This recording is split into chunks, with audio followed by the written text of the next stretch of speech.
Okay, I still have to get a few other doctors in. I have Seventh going. I have Ghostlight. I have second and a first Doctor solo story. Yeah, I did the three Doctors, of course, but I want to get them out of the way. I wanted to get something TV show for Troughton, but I also realized I hadn't done anything from the Companion Chronicle range, so we'll get one that I listened to fairly recently called the Selachian Gambit out of the way.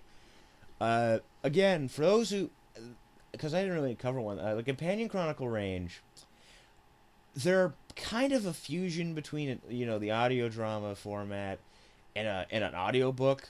What they usually involve is getting, you know, they get the actor of the companion, whatever. For example, they have two this time, but a common example would just be Dolls of Death, where it's all being told secondhand by by Joe Grant, and then it would get the actress Katie Manning to tell you stuff, and she would play a lot of she would basically play a lot of the main characters, the Doctor, and the other supporting characters like other companions or other unit people, and also there would be a second actor to play other characters too. And she would read all actions and stuff like a book, like an audio book. Here we have this is Second Doctor. This is uh, told through the perspective of mainly Jamie, and the actress who plays Polly, Annika Wilkes, is the other person helping out with characters. Uh, and it's those two are there, Jamie and Polly, and also Ben's there. And the story is very simple. It's a two-part little serial where after getting the TARDIS, basically a towing truck or the space equivalent of a towing truck puts a boot on the TARDIS, and the Doctor has to pay the impound lot to get it out. But this is a version of the Doctor who doesn't carry money, so they tried to get money from a bank. That didn't work, and while they were at this bank in space, they ended up having to, well, essentially, while the Selachians come. Now, Selachians are a creation of the writer Steve Lyons. I've learned to love the man as a writer. He used them before in an audio story called Architects of History, and they appear in a few books he did in the late '90s with the Second Doctor as well. They're basically cyber sharks with giant guns. The picture you see on the cover here is literally what they are, and they have big sounding voices that sound like they're underwater, of course, because the whole you know robot suit keeps them alive and feeds them water and all that. It's just a basic it's just they break in the bank and the Doctor and company have to figure out how to stop it. It's not the deepest story, but it's fun. It's never exactly boring. It sets stuff up. There's a few nice twists here and there.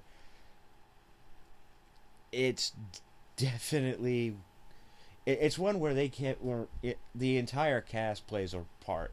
The Doctor does his stuff. At one point they think the Doctor can try and break open the safe at the bank to get the money, and he's trying to provide that as a distraction while Jamie, Ben, and Polly are trying to defeat the Selations with their own weaponry and trying to outsmart them.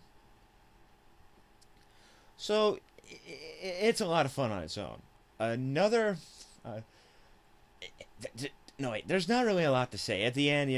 They because they they help save a bank. You can easily gather that the bank gave them enough reward money to pay the boot, to pay the towing company to unboot the TARDIS, and then they go off to do something else. The way this is told, I've gotten used to the Companion Chronicle format. It's a little odd to get into at first, but once you understand it all. It's fairly simple. If you're used to audiobooks, you'll definitely have no problem with this. If you're used to audio dramas, say you've listened to a couple big finishes, you listen to like, Jubilee, Spare Parts, all that, and then you want to try this out.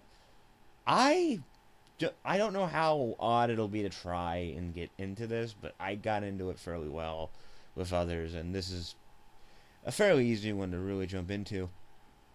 That being said, Fraser Hines is the star performer of this because not only can the man do, the Jamie McCrimmon voice and make him sound as young as he did back then, with effects, of course, but he can also he plays the Selachians, and he's unbelievably fun in that.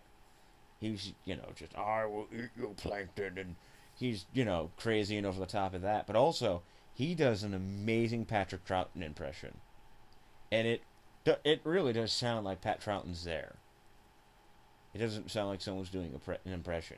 And that's good. And Annika Wilkes, she plays her... She only really plays her for her own character. And then there's this other old lady who's in the bank, too. She's fine. She makes you believe the things. She's not the most brilliant voice actress compared to Hines, but she does her best. So yeah, I recommend if you're curious, this one's a good one to start on. You don't really need to know anything. You don't need to know who any of the characters are. It's very fun. It's not that long. It's only, again, a two-parter. It's definitely a good starting spot if you want to get into this certain range. Is it the perfect starting spot for the Second Doctor?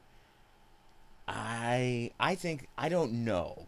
I can't really judge, but I liked it all in all.